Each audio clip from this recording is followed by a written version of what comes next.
Shamshabad airport లో మరో విమానానికి బాంబు బెదిరింపు వచ్చింది. నెదర్లాండ్స్ నుంచి శంషాబాద్ వస్తున్న కోలాలంపూర్ ఎయిర్వేస్ విమానంలో బాంబు ఉందని ఈమెయిల్ పంపారు. విమానంలో మానవరహిత బాంబు ఉందని, అది ఎప్పుడైనా పేల్చేస్తామని శంషాబాద్ కస్టమర్ కేర్ ఈమెయిల్ చేశాడు ఆగంతకుడు. విమానాన్ని ఐసోలేషన్ కు తరలించి క్షుణ్ణంగా పరిశీలిస్తున్నారు అధికారులు.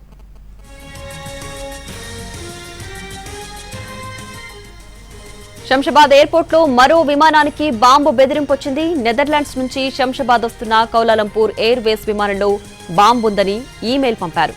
విమానంలో మానవ రహిత బాంబు ఉందని, అది ఎప్పుడైనా పేల్చేస్తామని శంషాబాద్ కస్టమర్ కేర్ కు ఈమెయిల్ చేశాడు ఆగంతకుడు. విమానాన్ని ఐసోలేషన్ కు తరలించి క్షుణ్ణంగా పరిశీలిస్తున్నారు అధికారులు.